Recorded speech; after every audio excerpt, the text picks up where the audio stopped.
ಮತ್ತೆ ಇದು ಹೆಂಗೆ ಇಷ್ಟಕ್ಕೆ ಎಷ್ಟು? 2 ಕೆಜಿ ಕೆಜಿ ಲೆಕ್ಕ ಕೊಡೋದು 800 ರುಪೀಸ್, ಕೆಜಿ 400. ಈಗ 800 ರೂಪಾಯಿ ಕೊಡ್ತಂದ್ರ ಇಷ್ಟೊಂದು ಯಾಕೆ? ಖುಷಿ ಜನ ತಗೊಳ್ತಿಲ್ಲ, ಪ್ಯೂರ್ ಅಲ್ವೇ ಅದಕ್ಕೆ. ಹಿಂಗೆ ಅವರೇ ಕ್ಲೋಸ್ ಮಾಡ್ಕೊಡ್ತಾರ? ಕೊಡ್ತಾರ ಹಿಂಡ್ಬಿಟ್ಟು ಇದ್ರೊಳಗಿಂದ ಹಾಕೊಡ್ತಾರೆ. ರಾಣಿ ಜೇನ್ ಅಂತ ಒಂದು ಇಟ್ಕೊಂಡಿರ್ತಾರ ಅವರು. ಅವು ಕಚ್ಚಲ್ಲ. ರಾಣಿ ಜೇನ್ ಇದ್ರೆ ಕಚ್ಚಲ್ವಾ? Hi friends, welcome back to my channel. Friends, ಇದು ನನ್ನ ವೆಯ್ಟ್ ಲಾಸ್ ಜರ್ನಿಯ ಡೇ 8 ಆಗಿರುತ್ತೆ. ಮತ್ತು ಫ್ರೆಂಡ್ಸ್, ಯಾರೆಲ್ಲ ನನ್ನ ಒಂದು ವೆಯ್ಟ್ ಲಾಸ್ ಜರ್ನಿಯ ವಿಡಿಯೋನ ನೋಡ್ತಿದ್ದೀರಾ, ದಯವಿಟ್ಟು ಸಬ್ಸ್ಕ್ರೈಬ್ ಮಾಡ್ಕೊಳ್ದೇ ವೀಡಿಯೋಸ್ ಏನಾದರೂ ನೋಡ್ತಿತ್ತು ಅಂತ ಅಂದರೆ ಸಬ್ಸ್ಕ್ರೈಬ್ ಮಾಡ್ಕೊಳ್ಳಿ, ನನಗೂ ಕೂಡ ಸಪೋರ್ಟ್ ಮಾಡಿ ಅಂತ ಕೇಳ್ಕೊತಾ. ಮತ್ತು ಫ್ರೆಂಡ್ಸ್, ನಾನಿಲ್ಲಿ ಬೆಳಿಗ್ಗೆ ಒಂದು 5:15ಗೆ ಎದ್ದು, ಅಂದರೆ 5:30ಗೆ ಎದ್ದು ವಾಕ್ನ ಮುಗಿಸ್ಕೊಂಡು ಹೋಗ್ತಾ ಇದ್ದೀನಿ. ವಾಕ್ನ ಸ್ಟಾರ್ಟ್ ಮಾಡ್ಕೊಂಡು ಬಂದು ಒಂದು ಪ್ಲೇಸ್ ಇದೆ, ಅಲ್ಲಿ ಬಂದು ಕೂರ್ತೀವಿ. ನಮ್ಮ ಒಂದು ಟಾರ್ಗೆಟ್ ಒಂದು ಪ್ಲೇಸ್ ಅಂತ ಇರುತ್ತಲ್ವ, ಅಲ್ಲಿವರೆಗೂ ನಡಿಬೇಕು ಅನ್ನೋದಂತ ಇರುತ್ತೆ. ಅಲ್ಲಿವರೆಗೂ ಬಂದು ಸ್ವಲ್ಪ ಹೊತ್ತು ಒಂದು 2 ಮಿನಿಟ್ಸ್ ಆದರೂ ಕೂತ್ಕೋತೀವಿ. ನಮ್ಮದು ಹಳ್ಳಿಯಾಗಿರೋದ್ರಿಂದ ವಾತಾವರಣ ತುಂಬಾ ಚೆನ್ನಾಗಿರುತ್ತೆ, ಫ್ರೆಶ್ ಹೇರ್ ಬರುತ್ತೆ. ಹಾಗಾಗಿ ಒಂದು 2 ಮಿನಿಟ್ಸ್ ಆದ್ರೂ ಬಂದು ಕೂತ್ಕೊಂಡು ರಿಲ್ಯಾಕ್ಸ್ ಮಾಡಿ, ಅದಾದ ನಂತರ ಮತ್ತೆ ವಾಪಸ್ಸು ಮನೆ ಕಡೆಗೆ ನಡೀತೀನಿ. ಒಂದು 40 ಮಿನಿಟ್ಸು, 35 to 40 ಮಿನಿಟ್ಸ್ ಅಷ್ಟು ವಾಕ್ನ ಸ್ಟಾರ್ಟ್ ಮಾಡ್ಕೊಂಡಿದ್ದೀನಿ. ಇನ್ನು ಮುಂದಕ್ಕೆ ಇನ್ನೊಂದು 10 ನಿಮಿಷ, 1/4 ಗಂಟೆ ಜಾಸ್ತಿ ಮಾಡಿಕೊಂಡು 1 ಅವರ್ ಕಂಪ್ಲೀಟ್ ಮಾಡ್ಕೋಬೇಕು ಅಂತಲೂ ಕೂಡ ಅಂದ್ಕೊಂಡಿದ್ದೀನಿ.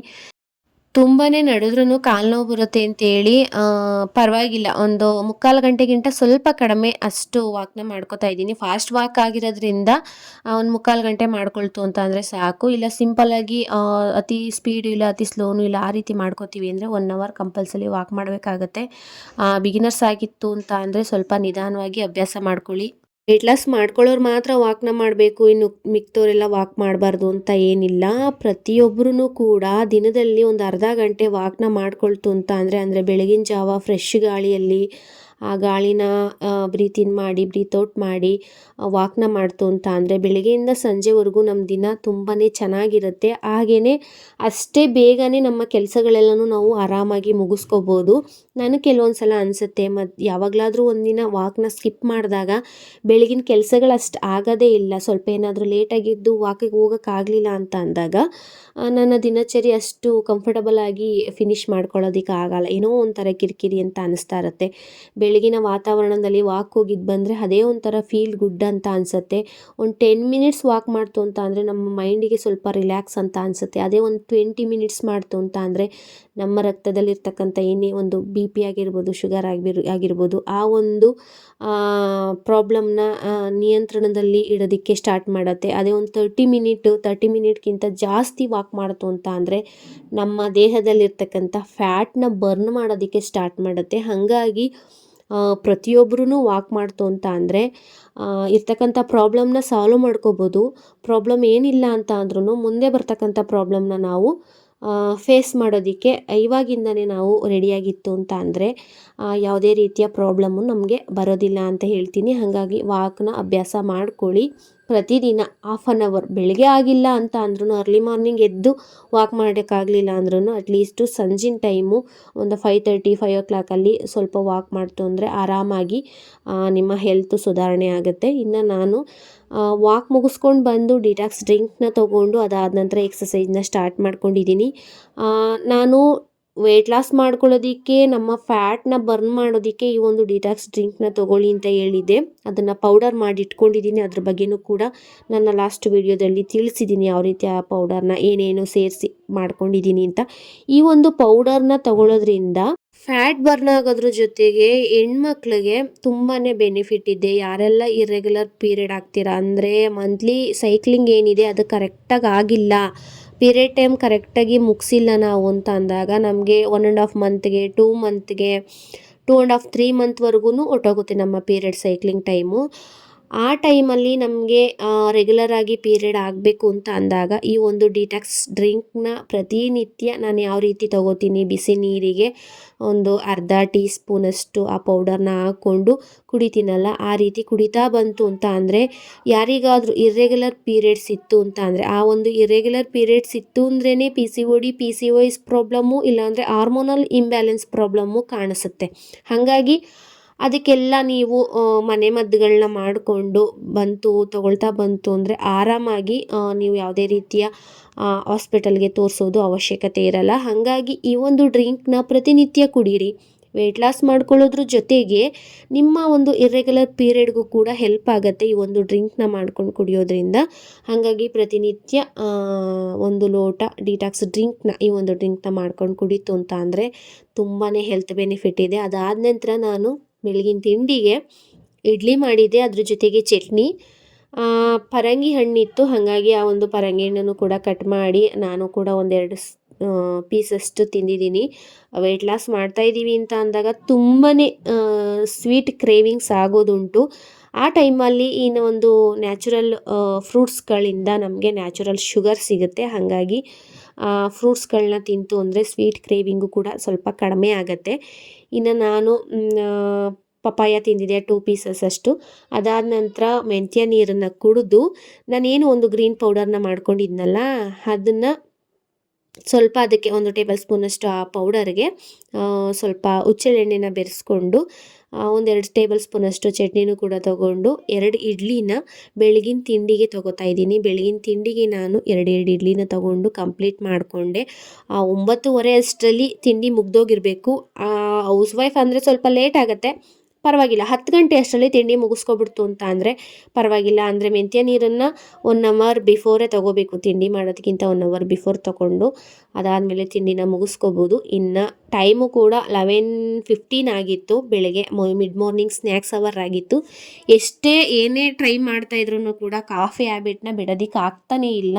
ಹಾಗಾಗಿ without milk, without sugar black ಕಾಫಿನ ಮಾಡ್ಕೊಳ್ಳೋಣ, ಇನ್ಮೇಲೆ ಸ್ವಲ್ಪ ಜೇನುತುಪ್ಪ ಎಲ್ಲ ಸೇರಿಸಿ ಕಾಫಿನ ಬ್ಲ್ಯಾಕ್ ಕಾಫಿ ಆಗಿರ್ಬೋದು, ಗ್ರೀನ್ ಟೀ ಆಗಿರ್ಬೋದು, ಇದನ್ನೆಲ್ಲ ತೊಗೊಳ್ಳೋಣ, ಸ್ವಲ್ಪ ಸ್ವೀಟ್ ಕ್ರೇವಿಂಗು ಕಡಿಮೆ ಆಗುತ್ತೆ ಅಂತೇಳಿ ಈ ಜೇನುತುಪ್ಪದ ವಿಚಾರ ಏನಕ್ಕೆ ಬಂತು ಅಂದರೆ ಅದನ್ನು ತಿಳಿಸ್ತೀನಿ. ಹಾಗಾಗಿ ನಾನು ನನ್ನ ಕೈಯಲ್ಲಿ 1 ಹಿಡಿಯಷ್ಟು ಕಡಲೆ ಬೀಜನ ಹುರ್ಕೊಂಡು ಅದ್ರ ಜೊತೆಗೆ ಸ್ವಲ್ಪ ಕಾಫಿನ ಮಾಡಿಕೊಂಡು ಕಡಲೆ ಬೀಜ ತಿಂದು ಕಾಫಿ ಕುಡಿದೆ. ಅಂದರೆ ಮಾರ್ನಿಂಗ್ ಸ್ನ್ಯಾಕ್ಸ್ಗೆ ಇದನ್ನು ಮುಗಿಸ್ಕೊಂಡೆ. ಮತ್ತು ಮನೆ ಕೆಲಸಗಳನ್ನ ಮಾಡ್ಕೊಂಡ ನಂತರ ಟೈಮ್ ಹೋಗಿದ್ದೆ ಗೊತ್ತಾಗಲಿಲ್ಲ. ಮಧ್ಯಾಹ್ನದ ಅಡುಗೆ ಟೈಮು ಕೂಡ ಆಗಿತ್ತು. ಹಾಗಾಗಿ ಸುಮಾರು ದಿನಗಳಿಂದ ಚಿಕನ್ ಅನ್ನೋದನ್ನ ತಿಂದೇ ಇಲ್ಲ. ಅಲ್ಲೇ ಒಂದು 2 ವೀಕ್ಸ್ ಆಗೋಗಿತ್ತು. ಇನ್ನು ನನಗೆ ಪ್ರೋಟೀನ್ ಅವಶ್ಯಕತೆ ಇದ್ದೇ ಇರುತ್ತೆ. ಇನ್ನು ಇವತ್ತು ಮೊಟ್ಟೆನೂ ಕೂಡ ಬೇಯಿಸಿಲ್ಲ. ಅಲ್ಲೇ 2-3 ದಿನದಿಂದ ಮೊಟ್ಟೆನೂ ಕೂಡ ತೊಗೊಂಡಿಲ್ಲ. ಸರಿ ಆಯಿತು, ಸೋಯಾ ಚಂಕ್ಸ್ನ ತೊಗೊಳ್ಳೋಣ ಅಂತ. ಚೀಪ್ ಆ್ಯಂಡ್ ಬೆಸ್ಟಲ್ಲಿ ನಮಗೆ ಹೈ ಪ್ರೋಟೀನ್ ತಿನ್ನಬೇಕು ಅಂತ ಅಂದರೆ ನಾವು ಈ ಒಂದು ಸೋಯಾ ಚಂಕ್ಸ್ನ ತಗೊಳ್ತು ಅಂದರೆ ಇದರಲ್ಲಿ ಯಥೇಚ್ಛವಾಗಿ ಪ್ರೋಟೀನ್ ಅಂಶ ಇರುತ್ತೆ. ಇದರಲ್ಲಿ ಸುಮಾರಷ್ಟು ಫುಡ್ನ ಪ್ರಿಪೇರ್ ಮಾಡಿಕೊಂಡು ತೊಗೋಬೋದು. ಸೋಯಾ ಚಂಕ್ಸಲ್ಲಿ ನಾವು ಪಲಾವ್ ಮಾಡ್ಕೋಬೋದು, ಕರಿ ಮಾಡ್ಕೋಬೋದು, ಸೋಯಾ ಚಂಕ್ಸ್ದು ವಡೆಗಳನ್ನ ಮಾಡ್ಕೋಬೋದು. ನಾನಿಲ್ಲಿ ಸೋಯಾ ಚಂಕ್ಸ್ ಕರಿ ಮಾಡಿಬಿಟ್ಟು ಇದ್ರ ಜೊತೆಗೆ ಓಟ್ಸ್ ದೋಸೆನ ಮಾಡ್ಕೋತಾ ಇದ್ದೀನಿ. ಹಾಗಾಗಿ ನಾನಿಲ್ಲಿ ಸೋಯಾ ಚಂಕ್ಸ್ನ ಕರಿ ಮಾಡೋದಕ್ಕೆ ಒಂದು ಪಲಾವ್ ಎಲೆ, ಸ್ವಲ್ಪ ಈರುಳ್ಳಿನ ಫ್ರೈ ಮಾಡಿಕೊಂಡು ಮಸಾಲೆನ ಸಿಂಪಲ್ಲಾಗಿ ರುಬ್ಕೊಂಡಿದ್ದೀನಿ. ಸ್ವಲ್ಪ ಕಾಯಿ, ಕೊತ್ತಂಬರಿ ಸೊಪ್ಪು, ಶುಂಠಿ, ಈರುಳ್ಳಿ, ಬೆಳ್ಳುಳ್ಳಿ, ಸ್ವಲ್ಪ ಚಕ್ಕೆ, 1-2 ಟೇಬಲ್ ಸ್ಪೂನಷ್ಟು ಮಟನ್ ಸಾಂಬಾರು ಪೌಡರ್ನ ಹಾಕಿ ಅದನ್ನು ಪೇಸ್ಟ್ ಮಾಡ್ಕೊಂಡಿದ್ದೀನಿ. ಸಿಂಪಲ್ಲಾಗಿ ಕರಿ ಮಾಡ್ಕೊಳ್ಳೋಣ ಅಂಥೇಳಿ, ಅಷ್ಟೇನು ತೀರಾ ಜಾಸ್ತಿ ಮಸಾಲನೂ ಬೇಡ ಅಂಥೇಳಿ ಲೈಟಾಗಿ ಮಸಾಲ ರುಬ್ಕೊಂಡು ಈ ಒಂದು ಕರಿನ ಮಾಡ್ಕೋತಾ ಇದ್ದೀನಿ. ಇದರಲ್ಲಿ ಬೇರೆ ಬೇರೆ ರೀತಿಯ ರೆಸಿಪಿಗಳನ್ನ ಮಾಡ್ಕೋಬೋದು, ಅದನ್ನು ಕೂಡ ತಿಳಿಸ್ತೀನಿ.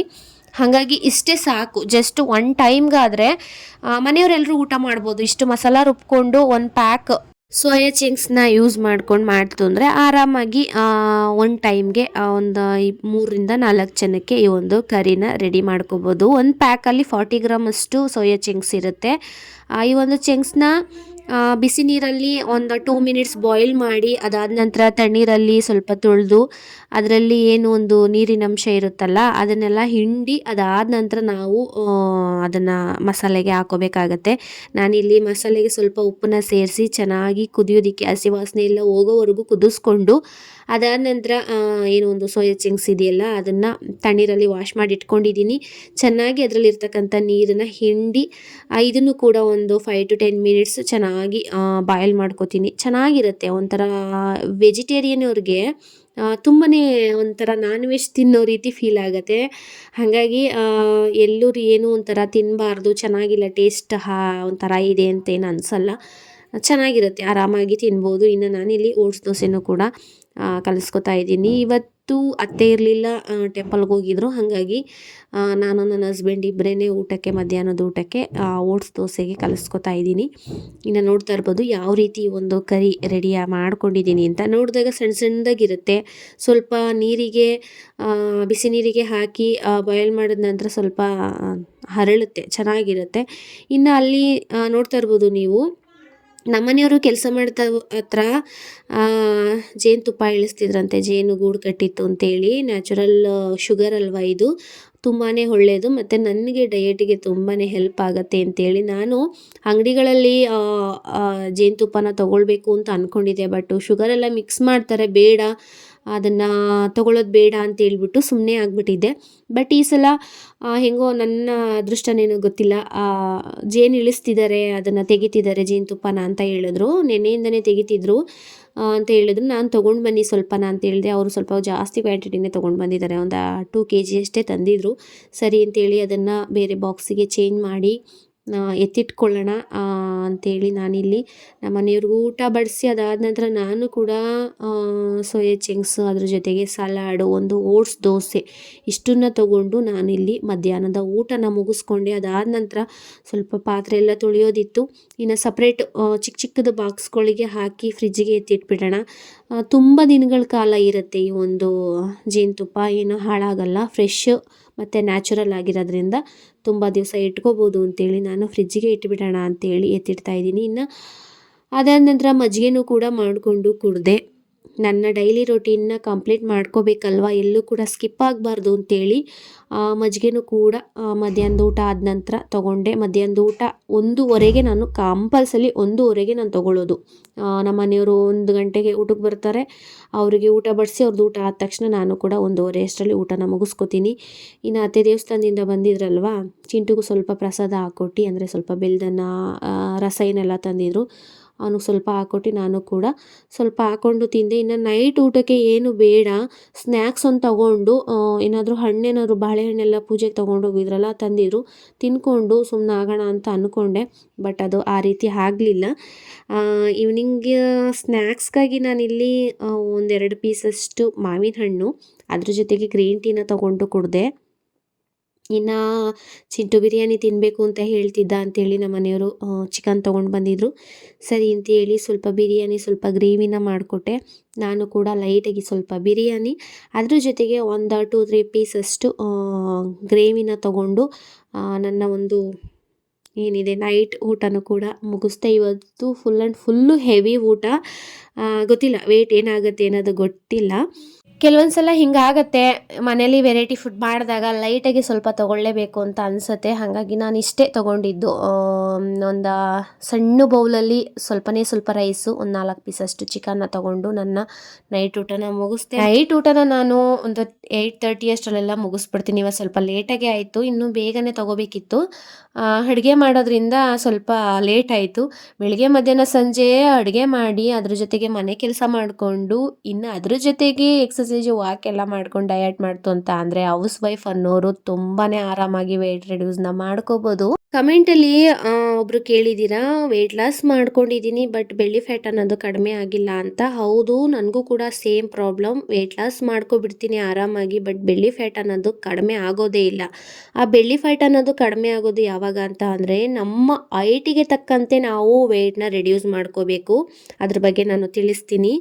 ಅದಾದ ನಂತರ ನಮ್ಮ ಒಂದು ಬೆಳ್ಳಿ ಫ್ಯಾಟ್ ಅನ್ನೋದು ಕಡಿಮೆ ಆಗೋದು. ನಮ್ಮ ಓವರಾಲ್ ಬಾಡಿ ವೆಯ್ಟ್ ಕಡಿಮೆ ಆದಮೇಲೆ ಕೊನೆಯದಾಗಿ ನಮ್ಮ ಬೆಳ್ಳಿಗೆ ಎಫೆಕ್ಟ್ ಆಗೋದು ನಮ್ಮ ಹೈಟಿಗೆ ತಕ್ಕಂತೆ ನಮ್ಮ ವೇಟ್ ಇತ್ತು ಅಂತ ಅಂದರೆ ಅದಾದಮೇಲೆ ನಾವು ಪ್ರಯತ್ನ ಪಟ್ಟರೆ ನಮ್ಮ ಬೆಳ್ಳಿ ಫ್ಯಾಟ್ ಅನ್ನೋದು ಆಟೋಮೆಟಿಕ್ಕಾಗಿ ಕಡಿಮೆ ಆಗುತ್ತೆ.